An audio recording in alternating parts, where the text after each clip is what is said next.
I was just checking the minutes, Fabienne. It looks like Terry was away on the February 5th and 19th meeting. Yes, I have that. Yeah. Okay.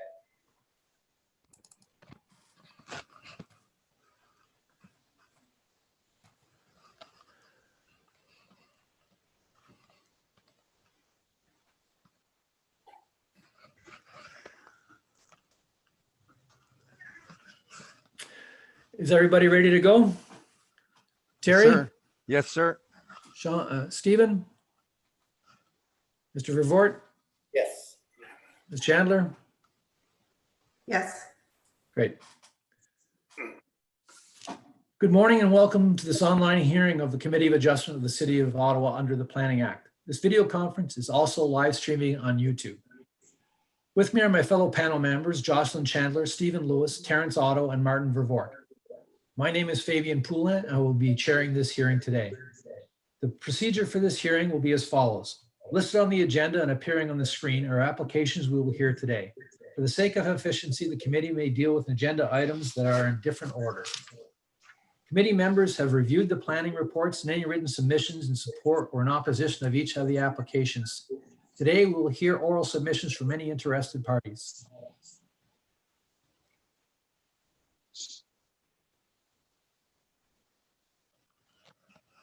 Uh-oh.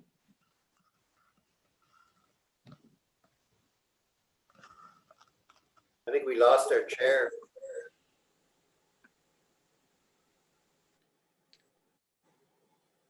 We will be taking a pause due to technical difficulties, and we will resume as soon as the chair has joined the meeting, the hearing.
Panel members, just to let you know, the chair lost power to his computer and is trying to rejoin by telephone. Please stand by.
Hello.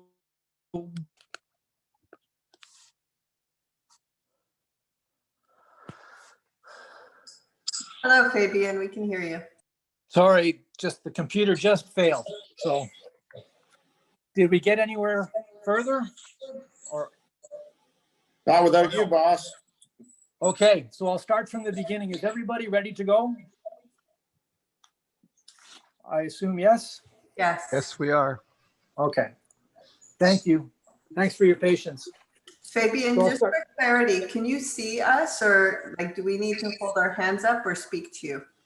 I'll have to scroll through. I'm on my phone, so I'll have to scroll back and forth between different panels, different screens to see those people. So I will call on you and I'll ask you for your vote when time comes. Is that all right? Okay, thank you. Okay.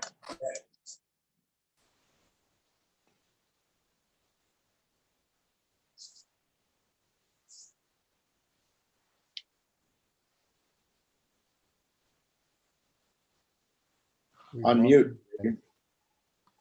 There we go. This video concert is also live streaming on YouTube. With me are my fellow panel members, Jocelyn Chandler, Stephen Lewis, Terrence Otto, and Martin Verbort. My name is Fabian Poulan, and I will be chairing this hearing today. The procedure for this hearing will be as follows. Listed on the agenda and appearing on the screen are applications we will hear today. For the sake of efficiency, the committee may deal with agenda items in a different order.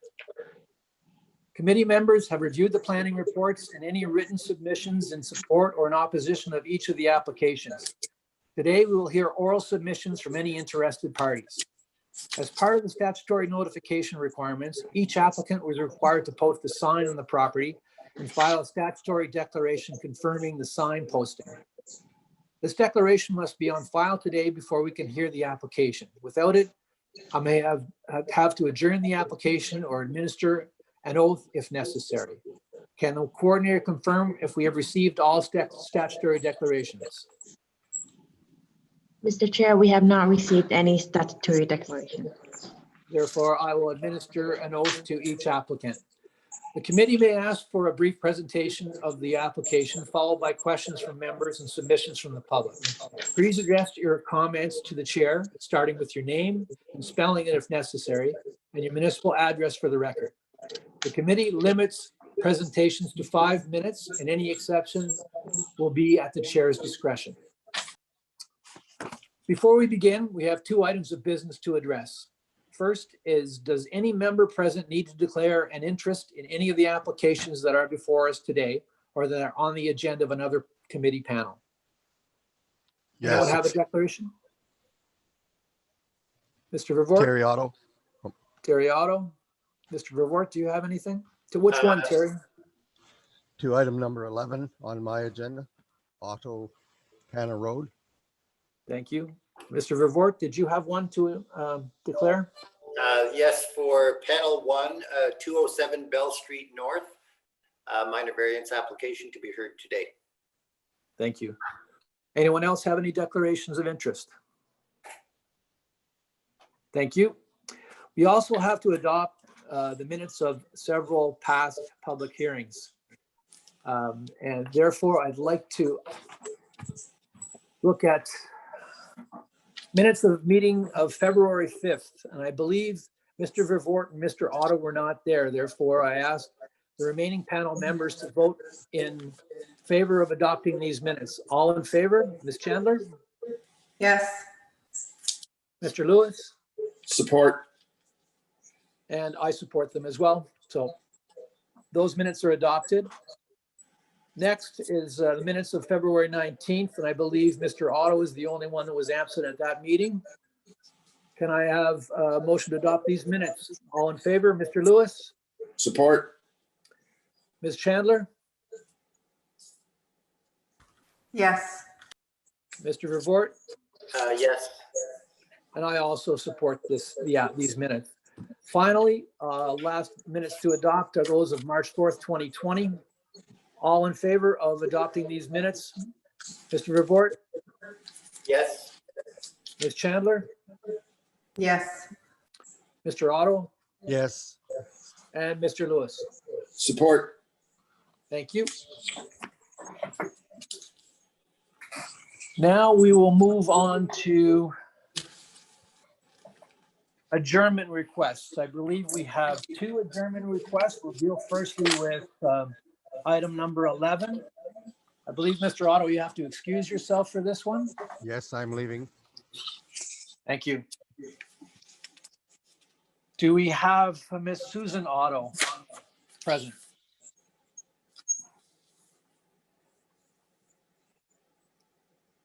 Ms. Otto?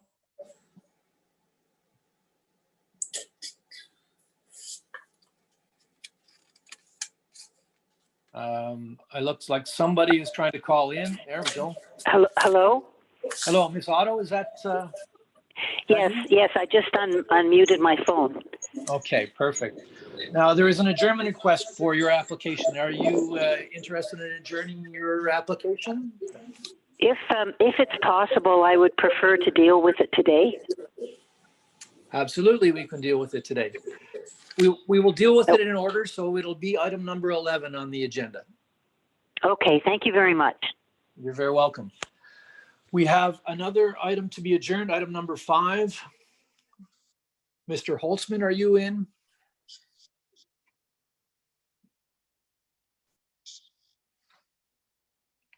Mr. Holtzman.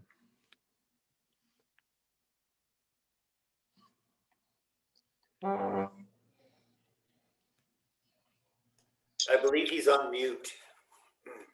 I can't see that because my screen's so small. Mr. Holtzman will have to unmute. There we go. Can you hear me now? Yes, I can. Can you see me now?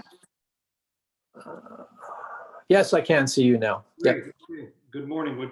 Chair, would you like me to give a brief presentation as to why we're opposing an adjournment sine die? Yes, please. Okay.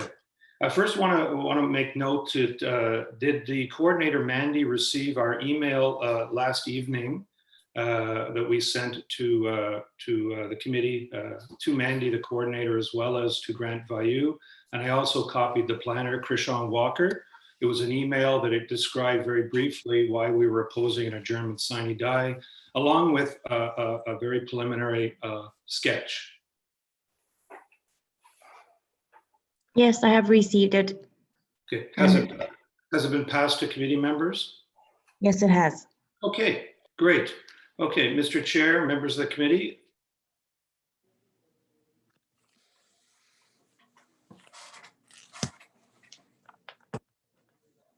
I'm seeing there we go. Well, I'm seeing member Vervoort on the screen. Can you, should I fire away now, Chair? Please go ahead. Yes. Okay, sure. Okay, and I'll just take a brief moment to explain, and this is only on the matter of the adjournment.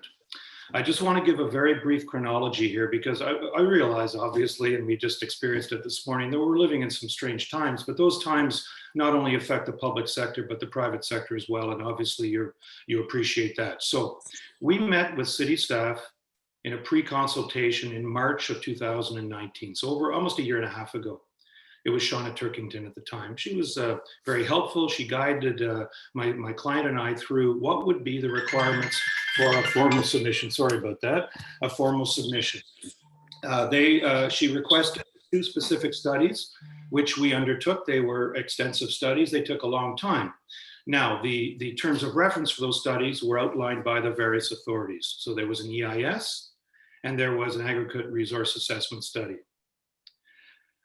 Those were done. Those were done in consultation with the various agencies. And in fact, what we were able to do, work very cooperatively with the Conservation Authority to get initial feedback on it, on the agricultural resource assessment. In fact, what it did was it actually modified the shape of our lot to suit their requirements. And in fact, they have no opposition to the file. So where we opposing the adjournment sine die, first of all, we've worked with city staff. We've been trying to get them to review the technical studies, and we sent them off a number of months ago. Now, I know full well that they have, and Krishan has lots on his plate, but notwithstanding that, we felt that we gave the city staff plenty of time to review the reports. Now, they're technical in nature, and I knew that 15 days was going to be, they were going to be hard pressed. But notwithstanding that, my client should not be unreasonably treated, be required to have the set down sine die, and then pay additional fees to resurrect it. What I would like to do is ask the committee's concurrence to an adjournment to the October 17th meeting. I believe it's the 17th of the 20, sorry, I think it's the 21st. What that will do is give an opportunity for us to come forward with a more sophisticated lot development plan and have it reviewed, as well as modify, incorporate into our EIS and our agricultural resource assessment. We are fully aware of the setback requirements. We believe that what we have on this proposed lot is an area unaffected by any constraints of 30 meters by 50 meters, 1,500 square meters simply for the house, lots of room. We're outside the 150 meters. We're also very protective of the provincial significant wetland, and what was also added on is an unevaluated section as well. So I realize the sketch we put in is very, very basic, but again, we only got a staff report 4 o'clock on Monday afternoon.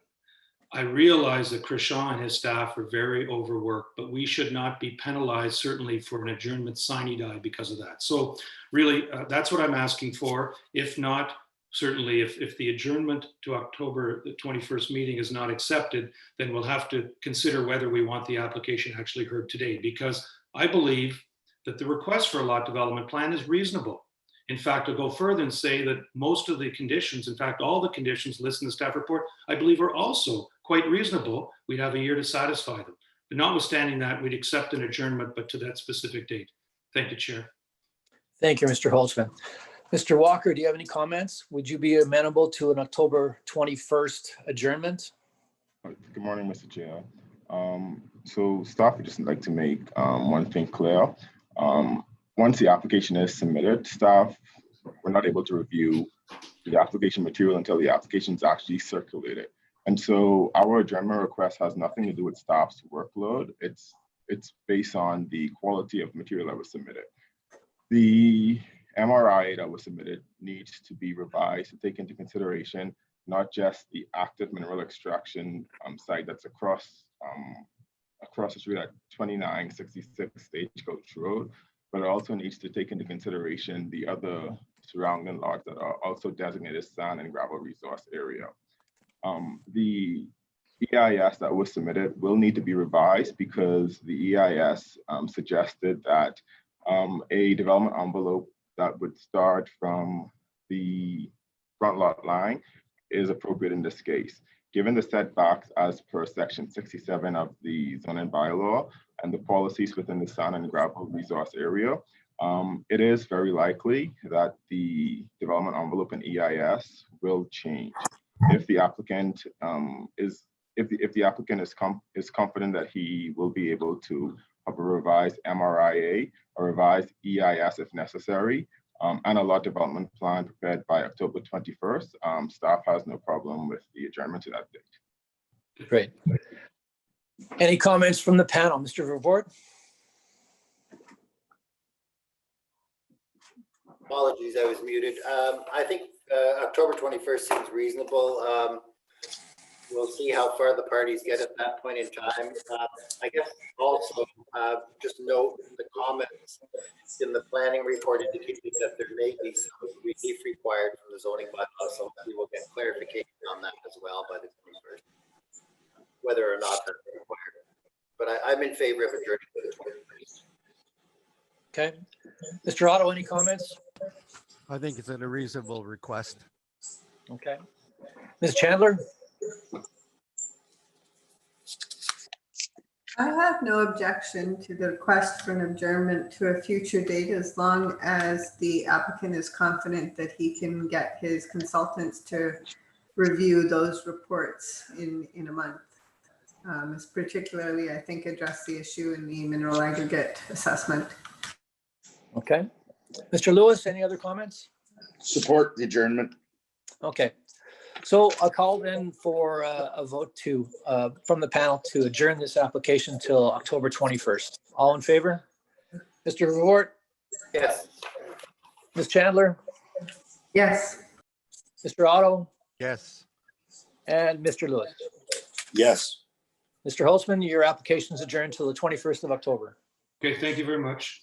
You're welcome.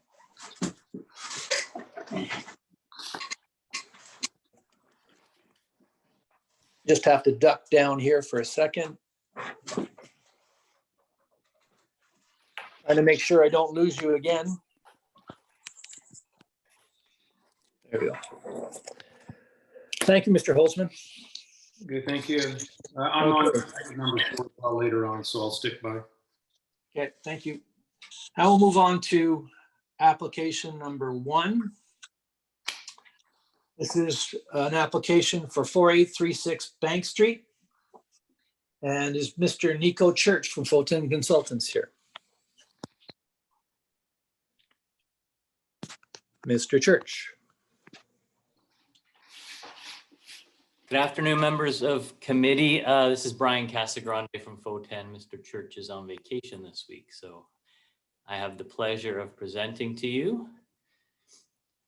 Thank you. I guess yes, give us a quick overview. I guess you'll be doing both applications 1 and 2 on this one. Yes.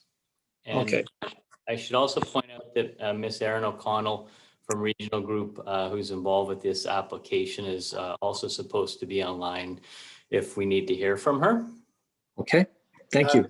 Chair, Martin Vervoort here. I think we have to get a swear regarding the sign posting. We have the statutory declaration. Yes, I apologize. Thank you very much, Mr. Vervoort. So I need to administer an oath, Mr. Church. Are you prepared to take that oath at this time? It's Mr. Casagrande. Mr. Casagrande, sorry. Yes, I am prepared to take the oath.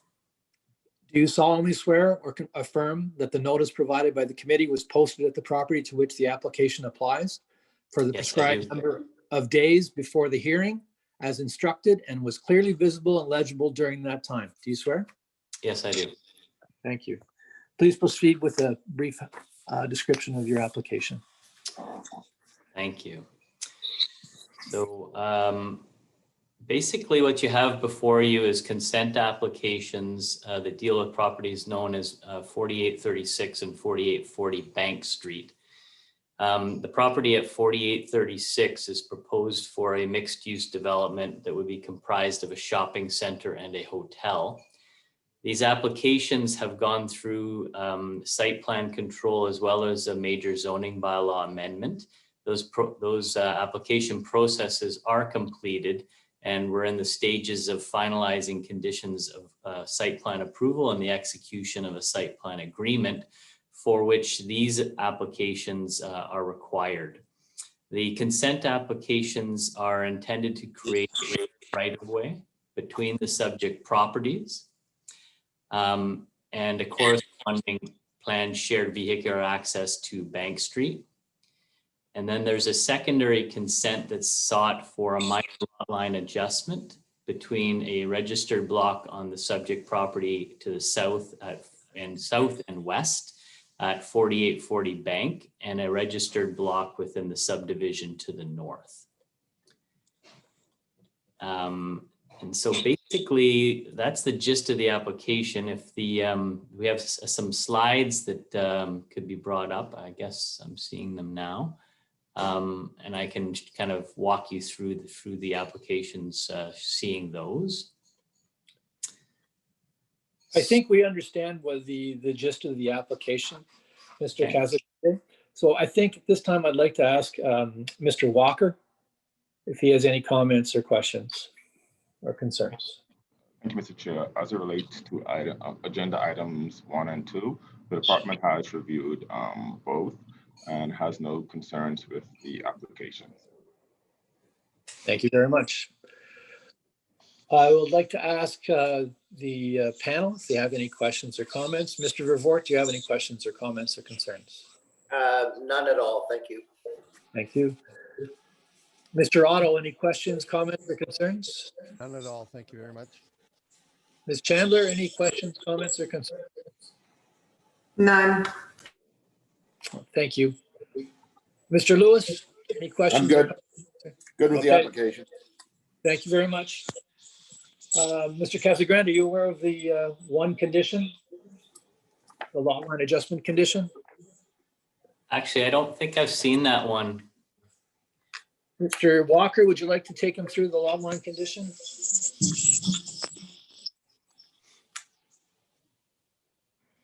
Through you, Mr. Chair, the condition that's included is the standard lot line adjustment condition. Is that good for you, Mr. Casagrande? I would expect so. If it's standard, then we're used to seeing that. Okay, great. At this time, I'd like to call on the panel to vote, and the first vote would be on application B00195. All in favor? Mr. Vervoort? Agreed. Ms. Chandler? Yes. Mr. Otto? Yes. And Mr. Lewis? Support. Thank you very much. Thank you, Mr. Chair, members of committee. That's your first application, sir. Your second application would be for B00196 and B00197. I'd like to ask the panel to vote in favor of this application. Mr. Vervoort? Yes. Ms. Chandler? Yes. Mr. Otto? Yes. And Mr. Lewis? Support. Thank you. Thanks again. You're welcome.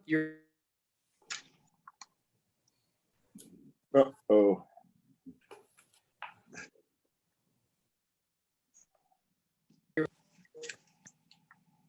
Now we're back again. Application number 3 is having to do with 8470 McCaffrey Trail. Is Taylor West here from Novatech?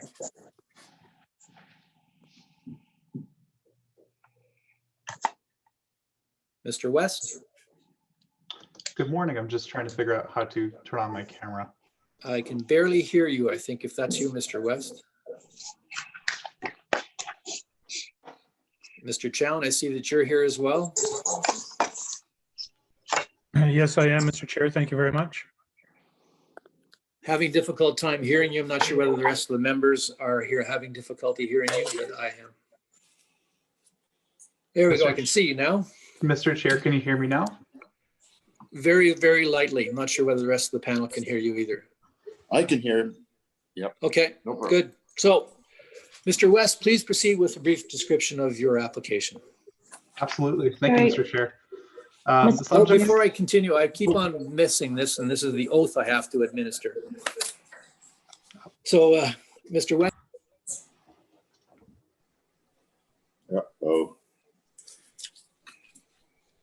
We were doing so well.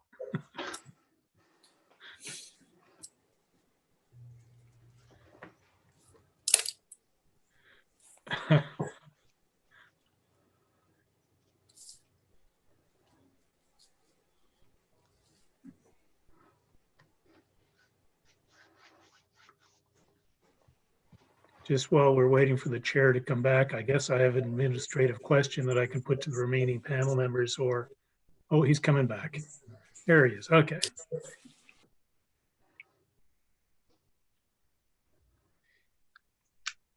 Just needs to unmute himself.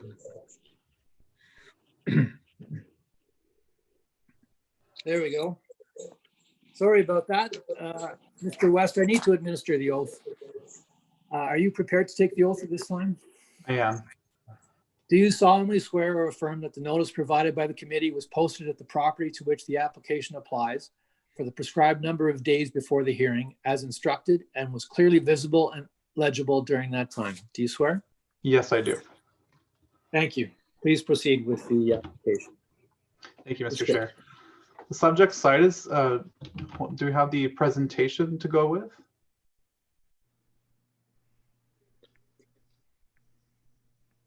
I thought I saw it coming up. Yeah, I did too. Excellent, thank you. The subject site is located off of McCaffrey Trail between Dwyer Hill Road and McClinton Road. It's located within the Rito Goldberg ward of the city of Ottawa in the south side of McCaffrey Trail. It's occupied by a detached dwelling and small stables. A severance application has been filed to create a new lot in the northeast corner of the property. The severed land will have 120 meters of frontage on McCaffrey Trail, have an area of 1.17 hectares. It will be municipally known as 8450 McCaffrey Trail. The land to be retained will have a frontage of 255 meters on McCaffrey Trail and will contain an area of 20.93 hectares. This parcel contains the existing dwelling and stable. It's municipally known as 8470 McCaffrey Trail. Both the severed and retained lot are compliant with the lot width and lot area requirements for the rural zone in the City of Ottawa zoning bylaw, which is 50 meters for lot width and 0.8 hectares for lot area. Before filing the application, we received comments from municipal staff that requested a minimum distance separation report and an environmental impact statement report be prepared in support of this application. MDS report was prepared by Novatech, and if I could ask you to switch to slide 2.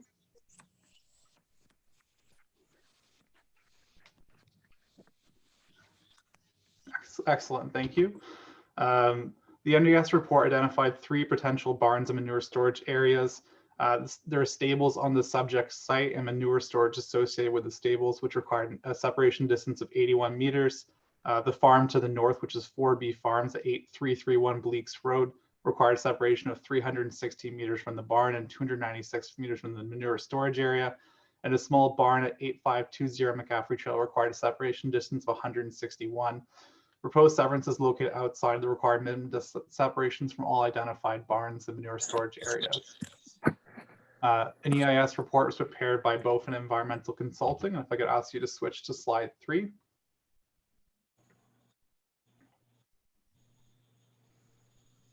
Excellent, thank you. The proposed severance is located outside of the area of impact of the identified butternut trees, which are located to the southwest of the property. As you can see, the buffer located on this drawing.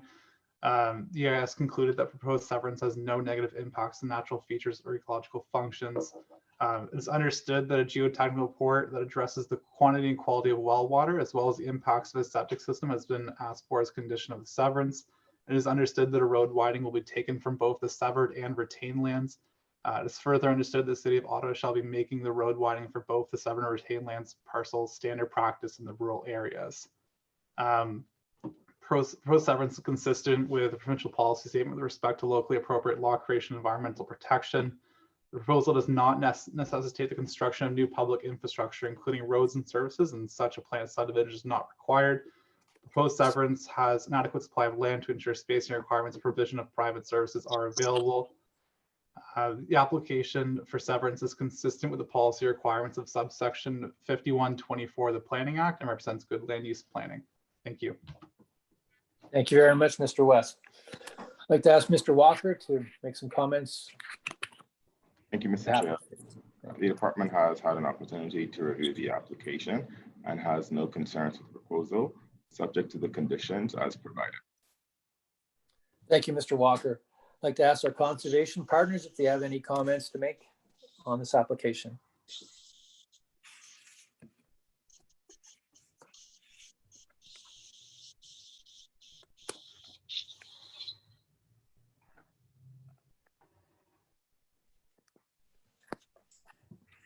Conservation partners?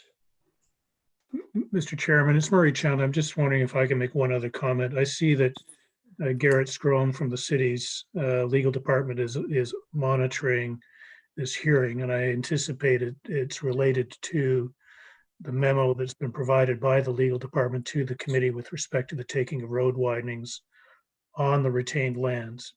Mr. West has acknowledged that condition being recommended by staff. We were provided a copy of that memo yesterday, and I thank staff for that. We are seeking an independent legal opinion on the question of the committee's authority to take road widenings on the retained lands. We're not going to dispute the condition on this particular application, but you can anticipate that there will be further discussions of action. We have received a preliminary legal opinion overnight that confirms our understanding. So I just want the committee to be aware that this will be, there will be some continuing conversations, discussions about imposing that condition, but we aren't contesting that condition on this particular application. Thank you very much. Thank you, Mr. Chown. Are our conservation partners available to comment on this application? Mr. Chair, I suggest that since none of the conservation authorities appear to have any concerns with any of the applications we're hearing today, they probably did not attend. Very good. Okay, thank you very much, Ms. Chandler. So Mr. Chown and Mr. West, I guess I'm going to go to the panel and ask them for their comments now, but we'll come back to the conditions in just a moment. Mr. Revort, any comments, questions, or concerns? None, thank you. Ms. Chandler, any questions, comments, or concerns? No. Thank you. Mr. Otto, any questions, comments, or concerns? No, thank you. Mr. Lewis, any questions, comments, or concerns? Oh, you're on mute, Mr. Lewis. Thank you, Mr. Vervoort. I have no comments or concerns with the application, but as Mr. Chowan alluded to, it's a new thing for this committee to impose road widenings on retained parcels. I've been on for 12 years now, and we haven't enforced this, and I'm happy to hear that there's going to be ongoing conversation about this. Thank you, Mr. Chowan. Thank you, Mr. Lewis. Mr. West and Mr. Chown, with respect to the conditions, are you happy with all four conditions, or would you like to discuss any one? I think on the record, we're not happy with the road widening condition, but I understand from Mr. Walker that if you don't impose that condition, that the position of the planning department will be that they will appeal the decision of the committee to LPAT, and that clearly is not in our client's interest. So we will accede reluctantly to the imposition of that condition. Thank you, Mr. Chown. Just on a separate, on the same note, but trying to get an idea of cost to the applicant. When you're taking road widening on the retained lands, what is the cost per lineal meter to do that? So it's not so much the land. We've set up an industry working group to talk about the committee's standard conditions of consent, and certainly this is one of the conditions that we want to talk about. And I thank Jeff Shipman for raising this with our working group, is that, land is land. It's got some value, of course, but when you've got, 100 acres and maybe you're giving up a couple of feet across the front of the property, it's not seen as a big deal. It turns out on this property, it's actually a very substantial widening. Mr. West has done some preliminary calculations to determine that it may be in the order of 5 or 6 meters across the front of the entire width of this property. Haven't done an area calculation, but that's a significant piece of real estate that we're giving up to the city for $1. But what Mr. Shipman pointed out to me, which hadn't occurred to me, but I think it's extremely important, is our understanding, and Mr. Scrome is welcome to offer an opinion on this, but it's our understanding that the city's expectation when we convey that road widening to the city, that it's free and clear. So if you've got fenced fields on your property, you have to remove that fence and reconstruct it within your property line. And so there are other people on this panel know better than me what it costs to construct or install a line fence around a field on a per meter or foot or yard basis, but that's not an inconsequential cost to our clients as a result of the road widening, where they have to re-fence their entire frontage of their property. I don't have dollar signs, Mr. Chairman, but those are the elements that we certainly want to talk about and take into consideration. Thanks for your input on that. At this time, since there's no issues with respect to the conditions, I'd like to call on the members to vote in favor of this application. All those in favor? Mr. Vervoort? Yes. Ms. Chandler? Yes. Mr. Otto? Yes. And Mr. Lewis? Support. Thank you. Your application is approved, Mr. West and Mr. Chown. Thank you very much. You're welcome. On to application number 4. Mr. Holtzman, we're having to deal with 5506 Manotick Main Street. Mr. Holtzman? You're muted. There we go. There I am. Sorry about that. Thank you. Good to have you back. Nice to be back. Mr. Holtzman, would you please provide us with a brief description of your application? Will you swear the statutory deck for the sign first, please? Thanks for the reminder. Okay. Do you solemnly swear or affirm that the notice provided by the committee was posted at the property to which the application applies for the prescribed number of days before the hearing, as instructed, and was clearly visible and legible during that time? Yes, I do.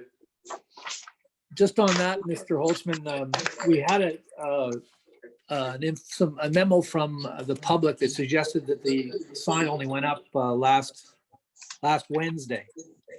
So I guess when we come to that, if somebody wants to give us evidence that that's not the case, then we'll see that evidence. But other than that, we're going to take your statutory declaration and your oath as being true and that it was up for the proper amount of time. Well, and sir, I can deal with that. The day I picked up the signs was that Monday. I installed them. I sent Grant Vailloux, the Deputy Secretary Treasurer, a picture of that sign installed the same day I picked the sign up, which was the day it had to be installed. So he has that photograph. He has the email. That's all I can say. It's been up since. That's perfect. Thank you very much. Okay, so I did send in, again, we got a staff report, which by the way was very well written by the planning department. We support it completely. There's a number of statements in there that are very helpful to our application. But I also want to make sure that Mandy, again, the coordinator, sent out the attachment to you, the comments from the UDRP that were very supportive of the project. We obviously had a panel meeting with them. And why I raise that is that it goes directly to the two, what we know of, the two comments from two stakeholder groups, Community Association, as well as a task force on the rehabilitation of Manotick, both not opposing the application for variance, but speaking to the quality or issues related to the design. So I just want to put that to the panel that the UDRP are very satisfied. So in terms of this, so I guess you have those, that UDRP 3-page comment?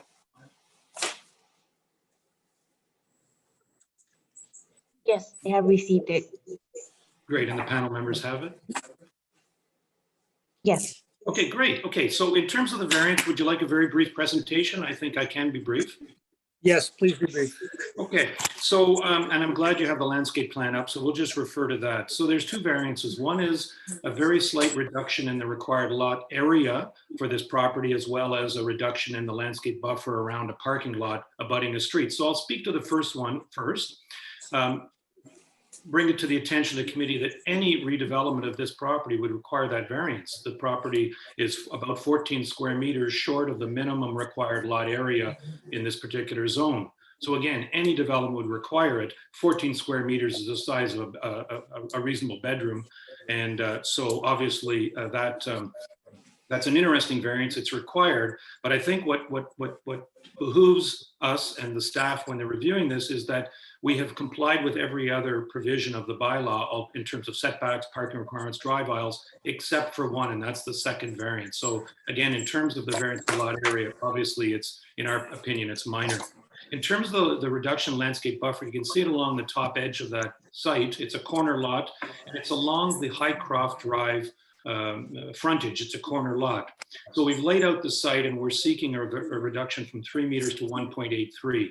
Now, we have a couple of things working in our favor here. Highcroft is a kind of a rural village setting. So it's all grass from the property line through a ditch out to the edge of the pavement. It's about 7 meters of sod or landscape. Then on our own property, you can see we have 7 shrubs. I'll get you the names of those, plus another 10 or 12 other types, and the choice of those are tall enough that they will shield the rooftops of the parking lot behind, but not conflict with the overhead hydro line. So we're very satisfied with that choice. We have an ongoing site plan application, which we've made our second submission in, and we hope that we've addressed all those issues that have been raised during the first review of the SPC. So I would agree as well with the staff report that suggests that because we have this ongoing site plan control application, that it not be tied to the plans as presented. Again, the only variance that could affect the layout is this reduced landscape buffer. And obviously, if you grant it at 1.83, then we couldn't go smaller. If another round of revisions cause us to revise the site plan, we would have 1.83. If you approve it, we would increase it, but we have no plans to. We're very satisfied with the second submission on the SPC. We've landscaped along the private property to make up for the shortfall in distance or width. So I'll put it to you for any questions you have of me. Thank you. Thank you very much. I'd like to call on Mr. Walker. Would you kindly give us your questions, comments, or concerns? Thank you, Mr. Chair. The department has reviewed the application and has no concerns with the proposal. Staff is of the opinion that the 4 tests are met in this case. As Mr. Holzman mentioned, the site is subject to an ongoing site plan control application, and so a more comprehensive review of the overall development of the site will be done at that stage. Because the site plan is ongoing, staff recommend that if the committee decides to approve the application today, that the decision not be tied to the plan, just so that there's a bit of flexibility if there is any changes within the site plan review process. Thank you, Mr. Walker. Madam Coordinator, is there anyone from the public wishing to speak to this application? No, there is not. Okay, thank you very much. I'd like to now call on the members for their questions and comments. Mr. Vervoort? I think our jurisdiction is quite limited to various the application, but no other questions or comments. Thank you very much. Ms. Chandler, any questions, comments, or concerns? None. Thank you. Mr. Otto, any No questions? comments. Thank you. Thank you. Mr. Lewis? Support the minor variance, although I think there's a little more work to do. Thank you. Since there are no further comments, I'd like to ask the panel for approval of this application. All in favor? Mr. Vervoort? Yes. Ms. Chandler? Yes. Mr. Otto, Yes. and Mr. Lewis. Support. Your application is approved, Mr. Holtzman. Thank you very much. Good. Thank you very much. Bye for now. Bye for now. So we have dealt with number 5, and we'll move on to number 6. This time I'll remember the oath. And is Mr. Jordan Jackson available? Hi, it's Jordan Jackson here. Hi, Jordan. Hi. I need to administer an oath regarding the statutory declaration posted on the property. Are you prepared to take that oath? Yes, I am. Do you solemnly swear or affirm that the notice provided by the committee was posted at the property to which the application applies for the prescribed number of days before the hearing as instructed and was clearly visible and legible during that time? Do you swear? I do. Thank you very much. Would you please proceed with giving us a brief overview of your application? Sure. Thank you, Chair and committee members. On behalf of the, I do have there we go. Thank you. So on behalf of the property owner for 2972 Donnelly Drive, we filed 3 consent applications for lot line adjustments to these lands. So the property is about 8.9 hectares in size with frontage on both Malakoff and Donnelly Drive. There are also 2 access easements on the property known as Panazola Lane and Eli Lane that provide access to waterfront properties just south of the lands along the Rideau River. We can just go to the next slide if that's all right. So the property is used for agricultural purposes. So I've taken a photo which is just north of 7803 Panazola Lane, just showing the subject property. So just by way of background, the rationale for these applications is that for nearly the last 30 years, there are 3 waterfront property owners that have used a portion of these lands to store personal items and to maintain residential gardens. So if we go to the next slide, we can see the lands that I'm talking about if we were to be looking east from 78 Panazola Lane. So if we can see the next slide, it kind of helps give a picture. So these are the lands that they're looking to sever.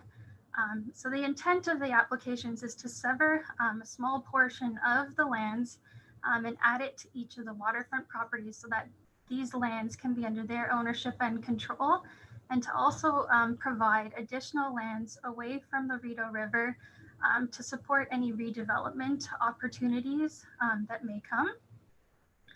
So to do this, there's the 3 applications. So the first is to sever 609 square meters from the lands and add it to 7803 Panazola Lane. That property is developed with a single dwelling. And the third application, or sorry, the second, if we go to the next slide, just proposes to sever 398 square meters and add these lands to an undeveloped property on Panazola Lane. And then the next slide will show the third consent application, which proposes to sever 685 square meters and add it to 3002 Beeman Lane, which is developed with a single dwelling. And these applications will result in about 692 square meters being severed from the Donnelly Drive property and adding it to these lands through minor boundary adjustments. They're not proposing to create any new lots. All the access easements on the property are going to be located in the same spot. And again, no new development is being proposed here. The retained lands and the lots to receive the lot addition meet the zoning bylaw requirements in terms of lot area. And it's our opinion that these applications represent a small amount of land being severed within the city's agricultural resource area and meet a minor boundary adjustment. And further, the retained lands are maintaining the lands currently being used for agricultural purposes. And again, it will also allow for additional lands outside of the floodplain, further away from the watercourse, should any redevelopment occur on the lands. And again, allow the lands that they've been using historically, since the property owners have been there for quite a while, to have those lands under their ownership and control. I would be happy to answer any questions of the committee, but we did review the city's staff report and comments that were received, and we have no concerns with the standard condition being imposed. So I'd be happy to answer any questions if there are any. Thank you very much, Ms. Jackson. Mr. Walker, can I ask you to comment on the application? The department has reviewed the applications and has no concerns with them. The proposal complies with the policies within the official plan.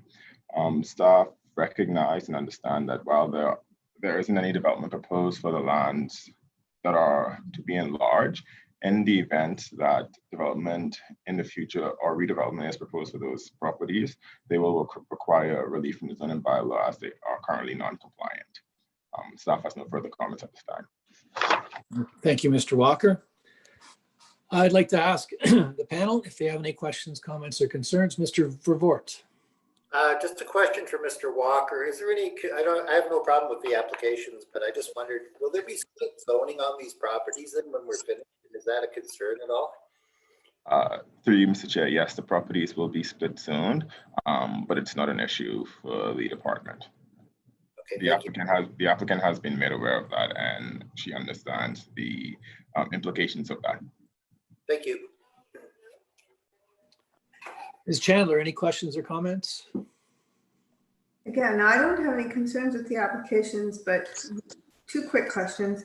Does this, we'll call it sort of enlargement of these lots, bring them into compliance with respect to lot size for the zoning bylaw? If the zoning bylaw wasn't split and there was no agricultural zoning on the properties? Okay, go ahead, Ms. Jackson. Sure, so through you, Chair. The lots do comply right now in terms of their lot area. As they stand today, it's a matter of lot width if they were going to redevelop. But in speaking with their clients at this time, they're just looking to have the lands under their ownership and control and don't have any development plans in the immediate future. And so they know that if they do want to develop them, they will have to get zoning relief. And without development plans, it's hard to know if other provisions of the zoning bylaw need to be varied as well. Thank you. I mean, it's a little bit hard to do anything about lot width. The second quick question was with respect to easement. Do they have easements deeded across their properties to get access to them, particularly the one in the middle that's unaddressed? Yes, so there is what's known as Panazola Lane that crosses the properties. So if we wanted to show there is a reference plan, these are existing easements shown on the reference plan. So they do have legal access that way through Panazola and both Beeman Lane. Yep, okay. I think the coordinator is trying to show something. There you go. So if you don't mind me explaining, there's what's shown as part 2 and part 5. Those are part of what's known as Panazola Lane that provides access to these waterfront properties. Perfect. Thank you, Ms. Jackson. Any further questions, Ms. Chandler? No, thank you. Mr. Otto, any questions, comments, or concerns?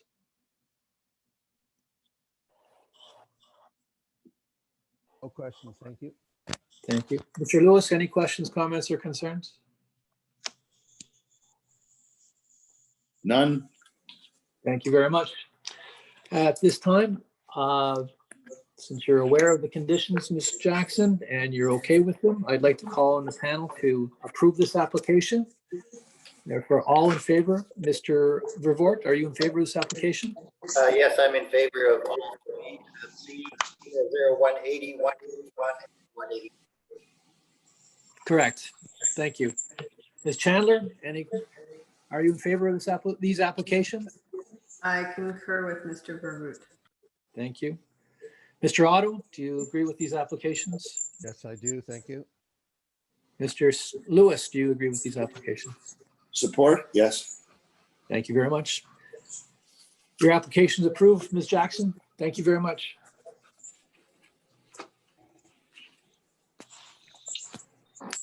We'll move on to application number 7.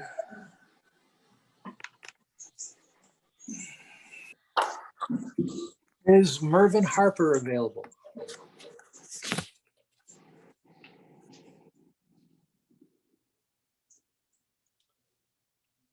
Mr. Harper.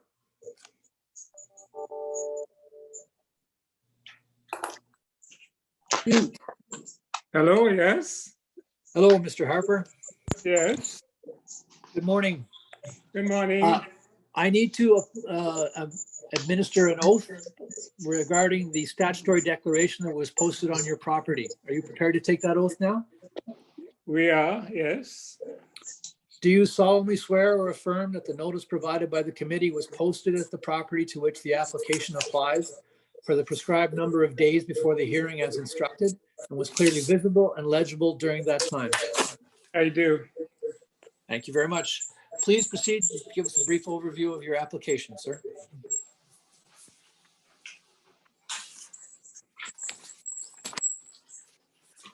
To permit a reduction of the rear yard setback of 3.58 meters, whereas the bylaw requires a minimum rear yard setback of 8 meters.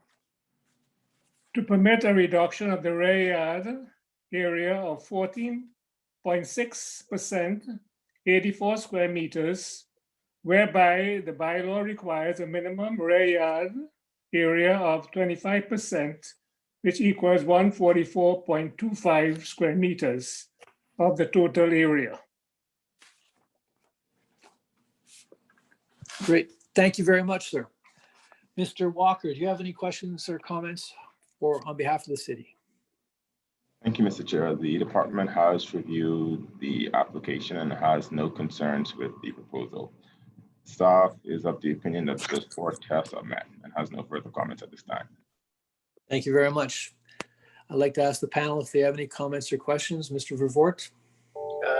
No comments or questions. I think the proposed garage addition is appropriate, and it is a bit of an odd situation because it's a corner lot. So I'm in favor of the variances at this time. Thank you very much. Ms. Chandler, any questions or comments? No comments. Thank you. Mr. Otto, any questions or comments? No comments. Thank you. Mr. Lewis, any questions or comments? Looks good to me. Thank you very much. Being there are no conditions and there are no further comments or questions, I'd like to ask the panel for approval of this application. All in favor, Mr. Vervoort? Mr. Chair, if I may, there is just one amendment on the notice in terms of variance A. So the bylaw requires a minimum rear yard setback of 7.5 meters and not 8 meters as stated on the notice. So just an administrative. Yes. Okay. All right. Thank you, Mr. Walker. Whoa. Where was I? So, Mr. Vort, you're still good with this application with that change? Yes, I approve the application. Ms. Chandler? Yes. Mr. Otto? Yes. And Mr. Lewis? Support. Great. Your application is approved, Mr. Harper. Thank you very much. Thank you, Chair.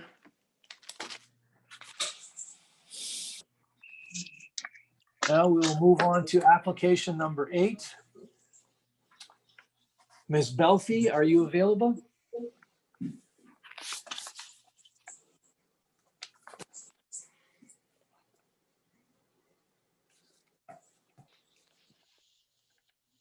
I'm here. I'm just trying to find the video.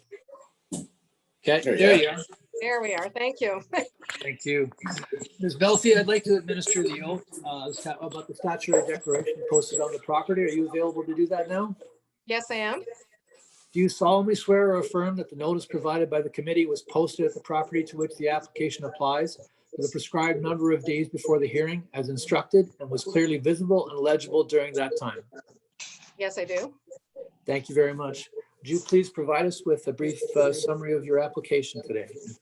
Yes, if you could put up the first slide, please. This is the Fringewood survey plan. There it is. The requested minor variances are for 2 homes located at 2 Rowan Road and 2A Bradley Green Court. If you look at the bottom of the screen, you can see on the left-hand side, something that's outlined in blue, that's 2 Rowan Road, and on the right-hand side outlined in green, that is 2A Bradley Green. In 2017, the owner received minor variance approval for reduced front yard setback for Rowan Road and for a front yard and interior side yard setback for 2A Bradley Green. That site or minor variance approval was tied to the site plan submitted at that time. And since then, the owner has is wanting to do a slightly different sized shaped minor variance. And so there's a slight change site. No changes to the requested minor variances. They will still stay the same, but the site plan will change a bit. If you could show the next slide, this is the site plan for 2 Rowan Road.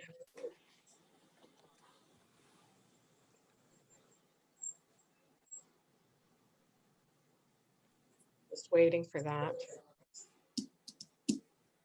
There we go. Thank you very much. For 2 Rowan Road, this requested variance is for the setback from Hazeldean Road, which is at the bottom of the screen, and the home will be set back 8.8 meters from Hazeldean Road. This current proposed home will actually be shorter than was previously approved in the previous minor variance application. It's going to be a bit deeper, and so that's why there's been a change on this particular. If you could show the next slide, please. It's for 2A Bradley Green. And this again shows there's no change to the minor variance. The current proposed variance is outlined in green, whereas you can kind of see outlined in black where it says proposed mobile home. That was the previous one in 2017. This is asking for a front yard setback from Hazeldean Road of 8.1 meters and from the eastern property line of 1.5 meters. This home will be a maximum of 20.3 meters by 7.93 meters in size. And it will also have its parking at the side of the front. The owner's asking if the minor variance approval could be generally tied to the elevation plan submitted and site plan submitted, with the recognition that the size of the unit could potentially be smaller or the placement of the windows or doors could change slightly, but it would be, once the final plan for that home is determined, it wouldn't be any larger than what is shown in obviously the setbacks would be the same. To the east of this particular property is a proposed 6-meter wide public pathway that's going to be leading up to the subdivision to the north, and the 8.1 meter setback is similar to other setbacks along division. It's also got an AM9 zoning, an arterial Main Street zone, so that the whole intent of that zone is to have homes, whether they're homes or commercial, closer to the street, allowing for greater intensive. So I'd be happy to answer any other questions. I tried to keep. Thank you, Ms. Belfi. Mr. Walker, do you have any questions, comments on behalf of the city? Thank you, Mr. Chair. The department has reviewed the application and has no concern to the proposal. Staff recognized that the variance is requested today is the same as the variances that were accepted in 2017. Staff had no concerns with the variance at that time and continues to have no concerns at this time. The applicant had asked for the decision, if the committee decides to approve the variances, to be generally tied to the plans. Staff has no concerns with that request either. Thank you, Mr. Walker. I'd like to ask the panel for their questions, comments, or concerns. Mr. Vervoort, do you have any questions? Thank you. Ms. Chandler. I have a question regarding the Rowan Road proposal. It looks like the one that was approved in 2019 was being installed on an angle and didn't get into the vegetation that's on site. Can you speak to that? Yes, I can. The one that was previously approved in 2017, you're correct, was on an angle, sort of parallel to the homes to the north, the mobile home. This one is going to be reoriented to so that it's parallel to Hazeldine Road. And but there is still quite a bit of space there to keep up. There's a sort of like a cedar hedge that's there along Hazeldine Road, and that will still be able to be maintained for the most part. That particular unit from Hazeldine Road. Anything else, Ms. Chandler? No, thank you. Mr. Otto, any questions, comments, or concerns? No comments, thank you. Mr. Lewis? None. Thank you very much. I'd like to call on the panel for approval of this application. All those in favor, Mr. Vervoort? Yes. Ms. Chandler? Yes, subject, just to clarify that the applicant's request regarding the components of the elevations and site plan can be accommodated that were requested by the applicant. I think that's possible. Mr. Walker agreed with that that addition. He didn't have an issue with that, I believe. Okay. Mr. Clarification, yes. Yeah, thank you. Mr. Otto, any questions or comments or concerns? No, I'm in favor, thank you. Thank you. Mr. Lewis? Support. Thank you very much. Your application is approved, Ms. Belfi. Thank you very much. Thank you very much.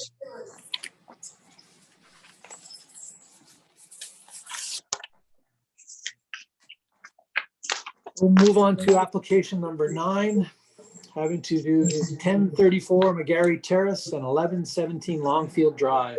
Mr. Bays, are you available? I am, yes. Awesome. I need to administer an oath regarding the statutory declaration posted on the property. Are you available to take that oath? I am, yes. Do you solemnly swear or affirm that the notice provided by the committee was posted at the property to which the application applies for the prescribed number of days before the hearing as instructed and was clearly visible and legible during that time? I do, Mr. Chair. Thank you very much, Mr. Bays. Would you please proceed and provide us with a brief summary of your application today? I do. I have a few materials. I'm wondering if committee staff can pull up just to assist.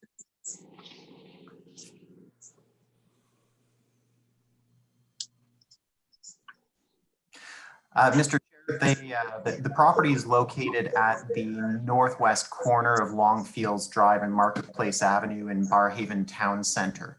The project, the site is a little bit of a work in progress. Anyone who's been driving through Barrhaven recently has probably seen the flurried construction activity at this corner, and my client is one of the culprits there. I'm hoping that, or I know that their project is moving along quickly, and they're constructing at this point in time the first phase of a multi-stage development. The current site that's underway is at-grade commercial on a podium with 2 towers extending above. We received site plan approval for that earlier this year. As you've probably observed, construction is well on the way.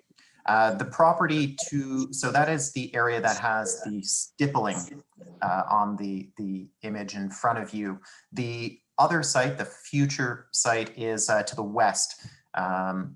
It's currently vacant, although it is being used as a construction, staging, and hoarding area at this point in time. Proposal in the future is to, again, construct some form of mixed use mid to high rise structure. There isn't any defined design at this point in time. The severance line to the committee, if you could go on to the next page, please.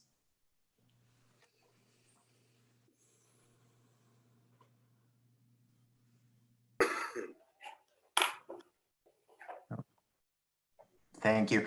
So this is just for everyone's reference. This is the site plan that's been approved thus far. As you can see, phase one on the east side with the access coming in through the middle. On the west side, it is currently vacant.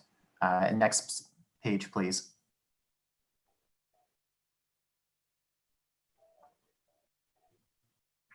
So the rationale for this severance is actually from a financing perspective. The fact is, Mr. Chair, that in order for the applicant to proceed with financing for the second phase, they need to separate out the first and the second phase from each other. The severance line separating between what is labeled as part 1 and part 2 on the draft reference plan is actually based on the current boundary of the below grade parking structure that has already been poured. So this isn't a conceptual severance line. This is exactly where this severance line needs to be. The current entrance, as was raised by city staff, Mr. Krishan was very helpful in assisting us to address this. The current entrance actually straddles this property line. One of the questions that was raised was ensuring that both properties maintain an interest in this. We toyed around with some different options here. The challenge being that because this entire project is a work in progress, we know full well that into the future, there's going to be some type of condominium application or some type of formal easement that might be warranted here.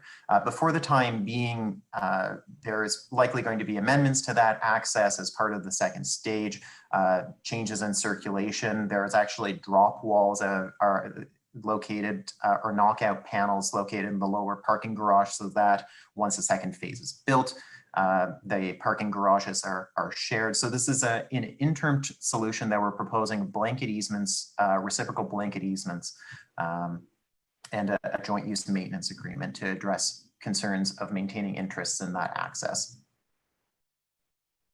Thank you, Mr. Bays. Mr. Walker, can we have your comments, please? Thank you, Mr. Chair. The department has had an opportunity to review the application and has no concerns with the proposal. As Mr. Bays mentioned, the entrance for both properties will be shared and the severance line will be over both of those. This is permitted as per section 93 of the zoning bylaw, which allows the subject site to be considered one lot for zoning purposes, because it's zone mixed use center zone. Because of that, the department requires that the applicant enter into a joint use and maintenance agreement, and also that a reciprocal blanket easement is registered on both parcels, which the applicant has agreed to. At this point in time, staff has no further comments on the application. Thank you very much. Mr. Bays, have you reviewed those conditions and are you in agreement with those two conditions? I have, and I and my client have no concerns with them. Super. Thank you very much. I'd like to ask the panel now for their questions or comments. Mr. Vervoort? No questions or comments. I just had a question about the blanket easement condition that Mr. Walker was referring to, because it doesn't specifically identify what that blanket easement is for. I was just a bit confused. Mr. Walker? Yeah, so the blanket easement, it will be over the entire parcel so that the owner of the other parcel will be able to access the features on that parcel. That's the purpose of the blanket easement. Because because the driveway will be shared and some of the features that were approved for the site plan control, for the site plan control application for the property at 1117 Longfields Road will be on the other parcel. Blanket easement is to ensure that the owner can access those features. Okay. And would those not be normally conditions of the site plan as opposed to conditions of severance, or? So it wasn't a condition of site plan because the severance wasn't contemplated at that time. Okay, thank you. Ms. Chandler, any questions or comments? None. Thank you. Mr. Otto, any questions None. or comments? Mr. Lewis? None. Great. So being that there are no questions or comments about the conditions and everybody's in agreement, I'd like to ask the panel to approve this application. All in favor, Mr. Vervoort? Yes. Ms. Chandler? Yes. Mr. Otto? Yes. And Mr. Lewis? Support. Yeah, your application is approved. Mr. Bays, thank you very much. Thank you, Mr. Chair. Now we'll move on to item number 11, and we'll have to excuse Mr. Otto. Well, I think we have number 10, Mr. Chair. Did I miss 10? Yes, you're right. Sorry. So I'm now looking for Mr. Dennis Coote. Mr. Coote, are you there?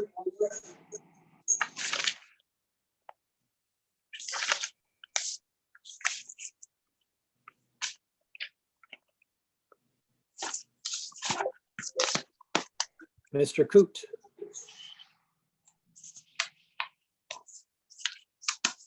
You need to unmute your microphone. There you go. Are you there? I have Mr. been Coote? trying. I've been trying to, and now I finally got it to work. Yes, we are here. Super. Thank you very much.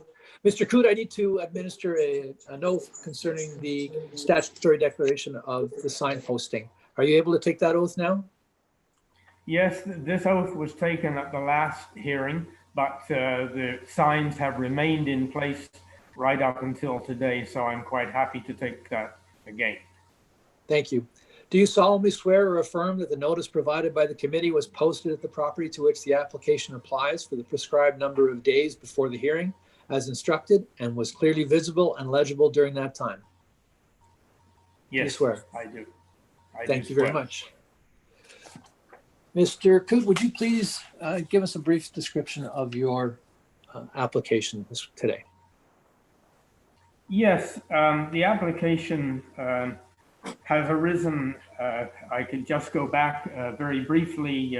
Almost a year ago, my wife and I arranged to meet with Mr. Walker to discuss the severance of our farmhouse as being surplus to a farm operation.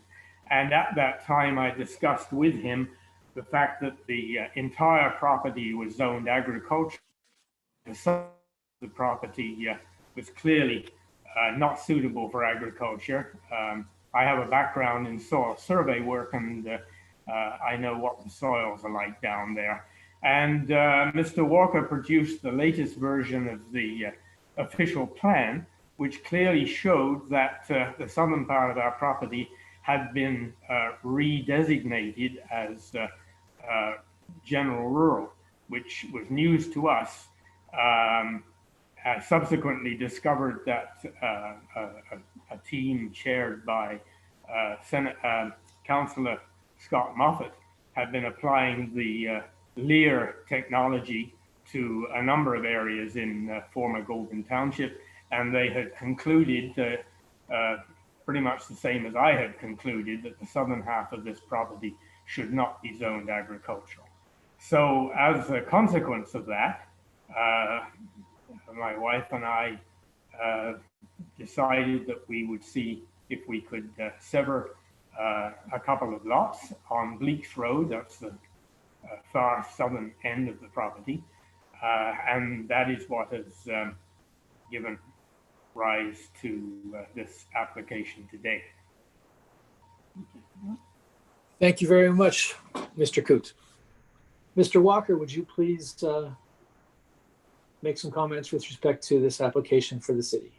Thank you, Mr. Chair. So following an adjournment on July 22nd, the applicant has submitted a revised environmental impact statement that had addressed staff's previous concerns. And so at this point in time, the department has no further concerns with the application. Mr. Walker, I believe back on July 22nd, when we did hear this initially, we did approve application B00106 with the conditions of 3 conditions: zoning bylaw amendment, quality and quantity of water, and road widening across the severed and retained lands. Is that correct? That is correct, with exception to the condition for the quality and quantity of water. It was the road widening, the zoning bylaw amendment, and the notice on title. Not for the test for the quality and quantity. Notice on title. Okay. So I'd like to kind of ask the panel for their questions and comments with respect to this application. Mr. Vervoort? I'm fine with the proposed application. And I think in this particular case, it makes sense to include widening over Bleak Road as well for the entire property. Thank you, Mr. Vervoort. Ms. Chandler, any questions or comments? I'm afraid I didn't clearly hear Mr. Vervoort's comments with respect to the road widening. But I'm not sure if it's being asked for Mansfield Road or not, but these 2 lots are concession over on Bleak Road, but just indicating that I think it's appropriate for the road widening along the entire frontage on Bleak Road. Ms. Chandler? Just so I'm clear, the 2 severances that we're looking at right now only front on Bleak's Road, and the conditions requested by planning are for the road widening across the retained and severed on Bleak's Road, as well as the other standard conditions. Mr. Walker? You, Mr. Chair, the request for road widening is across both the severed and retained parcel. That's Bleak Road and Mansfield Road. And Mansfield at the opposite end of the property. Okay. Ms. Chandler? Okay, I don't have any other questions. Thank you. Okay, Mr. Otto, any questions or comments? No questions, thank you. Mr. Lewis? Yes, and on the road widenings, on Mansfield Road, would we not have imposed road widenings back when we did the other severances of the farm retirement lot severances? The road widening then? Mr. Walker? Yeah, so road widening was taken at the point in time, but the committee modified the condition and removed the retained parcel. So only road widening was only taken on the severed parcel at that time. On Mansfield. Okay, Yes. well now we're on Bleak's Road. Now Bleak's Road down at that end is a dead end road. It goes down, it doesn't even go through. I'm asking, why are we taking a road widening on Bleak's Road? We're doing the lots fine, but why on the retained when it's a dead end road to nowhere?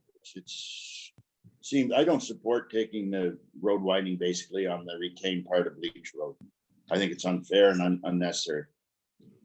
Through Mr. Chair, as was detailed and our legal counsel's memo to the committee, the road widening is required as per the Planning Act, provincial policy statement, and the official plan policies. Ms. Chandler? I would like to hear from the applicant their position on road widening, both on the retained land on Bleak's Road and with respect to the request to put the road widening on the retained parcel on Mansfield. I would also like to hear from Mr. Walker exactly what is it that triggers Bleak's Road to require a widening? Is it part of a, like, specifically outlined in a planning document that this road requires a widening? Why don't we first go to the applicant? Yeah, Mr. can Coote? you hear me? Yes. You can hear me? Yes, we can. Yes. We have no problem with that. It's simply a 3-meter wide strip along the road. As was discussed in one of the previous applications, the actual area of land involved is very small. And I don't believe that we need to move any fences, because from what I can see on the Geo-Ottawa aerial view, our fence at the moment already runs along the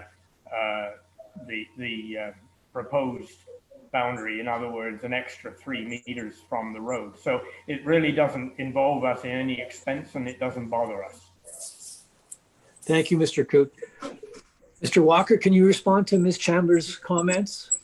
For you, Mr. Chair, the road widening is required because both Leaks Road and Mansfield Road are classified as rural collective roads. And as per the policy, it's required. If you have any further question on the department's authority to take road widening, I would refer to Garrett Schrum, city's legal counsel at this time.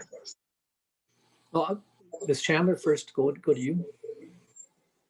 So the question that comes up out of Mr. Coote's conversation regarding fences, when these road widenings are taken, is there an obligation on the landowner conveying the land to remove fencing that is on the parcel being transferred to the city? Thank you. I can answer that question, Mr. Chair. Ordinarily, so this was raised in the previous application. I think it was item 2 or 3. It was item 3 on the agenda. That we require lands to be unencumbered, and that's in a legal sense. So we require that the lands not have easements or other types of agreements on them that would potentially bind the city. When we take lands, we will occasionally allow the landowner, depending on the city's plan for the property, that the widening property that's being taken, to enter into either an encroachment agreement or a letter of toleration, allowing them to keep improvements that might be on that road widening until the city does in fact need to construct something on that road widening. So usually it would be by way of a letter of tolerance, which would just permit the owner to continue to keep the fence until they need to replace it in the future, at which point they would replace it behind their new property line. Or if the city did need to remove the fence prior to then, to the time when the city, if the city needs to do the construction while the fence is still up and it hasn't been moved, the owner would be doing that at their cost to remove and replace the fence. The city would remove the fence, but the owner would have to pay the cost of installing a new fence if they wanted one. So the follow-up question to that would be, how would the committee be reassured that the applicant who is willing to provide the road widening and perhaps has a fence there, this letter of tolerance, is that something that could be included in the condition, that the city would provide a letter of tolerance? The committee does not have the jurisdiction to require the city to enter into an agreement, but the city can, in our reports, confirm that to satisfy the committee that that's our intent. And that is my understanding, is it's been longstanding city policy to allow applicants where they're giving a road widening to continue to use the land for farming purposes until the city does in fact require the land for city utilities or road widening. Okay, I appreciate that information. I think it's something that perhaps planning should consider including in their reports where this request is being made. I don't have any other questions. Thank you. Mr. Otto, do you have any questions? No, I think I'm okay with it. Thank you. Mr. Lewis? If the applicant's happy given the road widening, who am I to question it? Well, I have a question in general, Mr. Schramm. Like, does the PED have the ability to use some discretion when applying for a road widening? Reason being, as Mr. Lewis just mentioned, that this is a dead-end street. What would be the purpose of widening the road if it's a dead-end street? So in situations like that, is there not some recommendation the planning department could make that would eliminate this requirement regardless of the provincial policy statement or the official plan?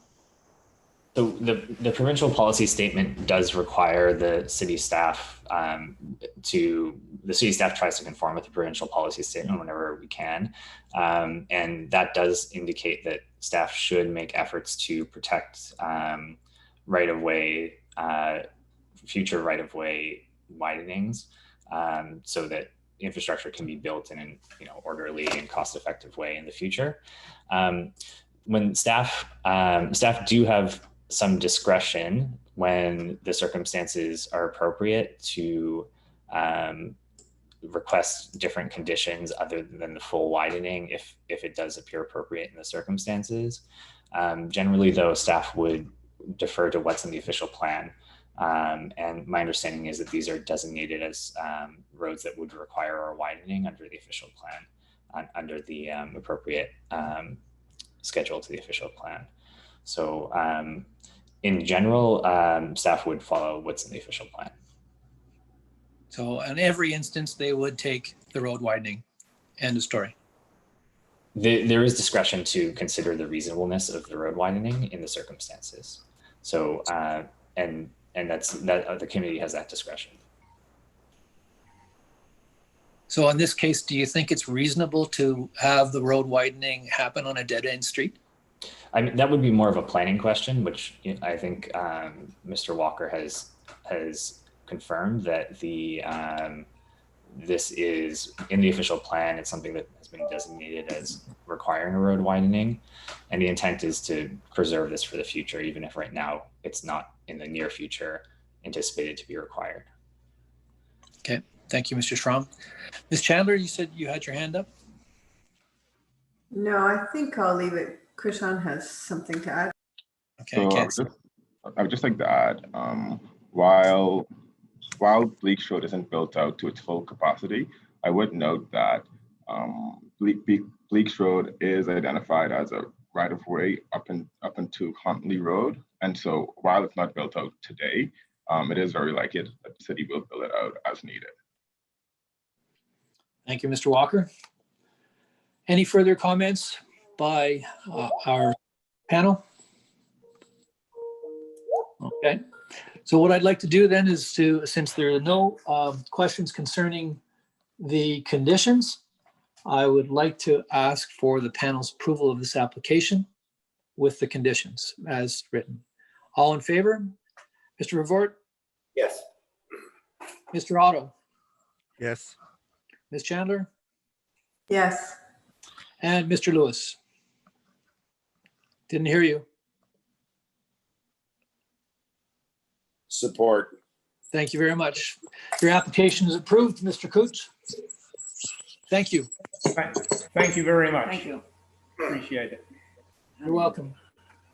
Now we'll move on to item number 11. I will sign off now. Thank you, Chair. Thank you very much.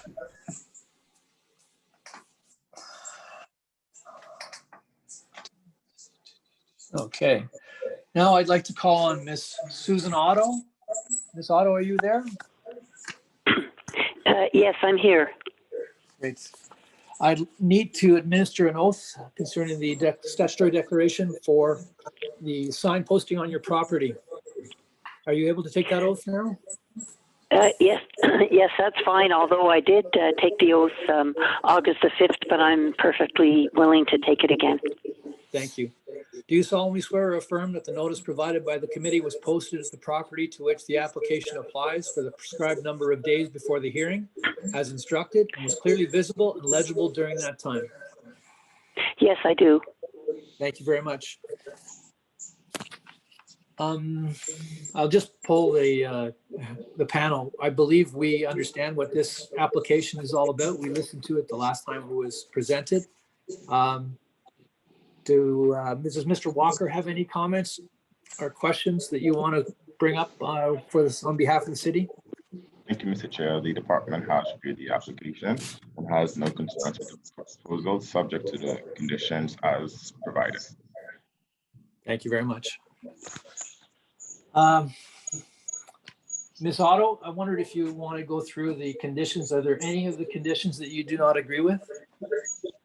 Well, first of all, I would like to again reaffirm the need for the easement on the 9th line lot that we had requested, so that it would be part of the approval process, that we would be able to have that easement of the 6 meters in favor of the retained parcel on the 9th line road lot. Then as far as the conditions go, we've reviewed the conditions, and as an agent, and I would like to say we've seen the conditions, and I would like to read this to you. We agree to all the conditions. However, for the record, we feel that the condition imposed by the city regarding the 3-meter right-of-way road widening on the retained parcel is unreasonable and not necessary. It is unfortunate that the city has decided to impose on the farmer and property owner the decision to give, at his or her expense of survey, registration, and loss of land, the 3-meter frontage along the retained parcel. It may be legal, but it's not right. We believe the major issue is the definition of the roads as collector roads on the official plan.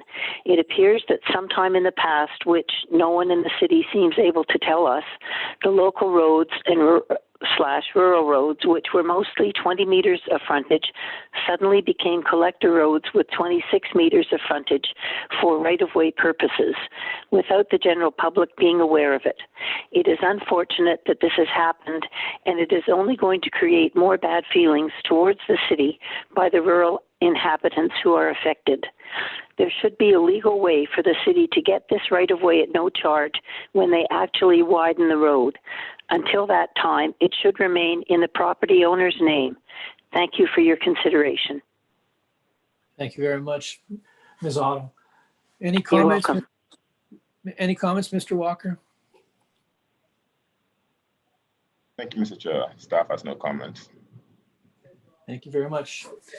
I'd like to ask the panel now for their comments. Mr. Vervoort, any questions, comments? No, it appears that the applicant is reluctant to accept the proposed conditions, so I have no other comments.